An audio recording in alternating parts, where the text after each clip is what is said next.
ఈ జన్మదిన వేడుకలు జరుగుతూ ఉన్నాయి. ముఖ్యంగా డాక్టర్ బిఆర్ అంబేద్కర్ గారు సమాజంలో ఉన్నటువంటి రుగ్మతల్ని పారదోలి సమసమాజ స్థాపనకి నడుంగట్టి తను అనుభవించినటువంటి కష్టాలు, తను పడ్డటువంటి బాధలు, అంటరాని తను అస్పృశ్యత భావితరాలకు ఉండకూడదని ఆయన జీవితాన్ని త్యాగం చేసినటువంటి మహనీయుడు డాక్టర్ బిఆర్ అంబేద్కర్ గారు. తనకున్నటువంటి జ్ఞాన సముపార్జన నిమ్న వర్గాల ఉద్ధరణకి పూర్తిగా వెచ్చించినటువంటి వ్యక్తి. ఒక నిమ్న వర్గాలే కాదు, యావత్ భారత జాతి మనుగడ కోసం తన జ్ఞానాన్ని అంతా కూడా రాజ్యాంగం ద్వారా పొందుపరిచి ఇలా హక్కులన్నీ కూడా సకల భారతావనికి అందించినటువంటి వ్యక్తి డాక్టర్ బిఆర్ అంబేద్కర్ గారు.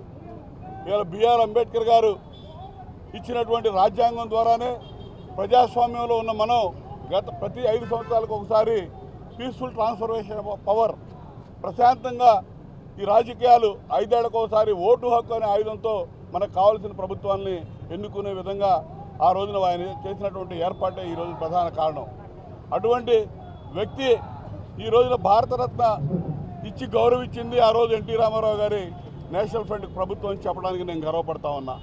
తర్వాత ఈ రాష్ట్రంలో ఎస్సీ ఎస్టీ కమిషన్, జాతీయ స్థాయిలో ఉన్నటువంటి ఎస్సీ కమిషన్ తరాలో ఎస్సీ ఎస్టీ కమిషన్ని దళితుల మీద జరుగుతున్నటువంటి అకృత్యాలను నిరోధించడం కోసం ఆ కమిషన్ తీసుకొచ్చినటువంటి ఘనత చంద్రబాబు నాయుడు గారిని చెప్పడానికి నేను గర్వపడతా ఉన్నా.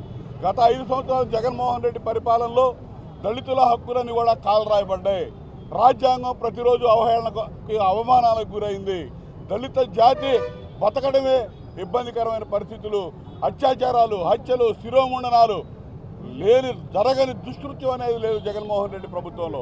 రోడ్డు మీదకి వచ్చి మాట్లాడే ధైర్యం కూడా ఏ దళితుడు చేయనటువంటి పరిస్థితులు. మళ్ళా ఈ సంవత్సరం చంద్రబాబు నాయుడు గారి నేతృత్వంలో కూటమి ప్రభుత్వం అధికారంలోకి వచ్చింది.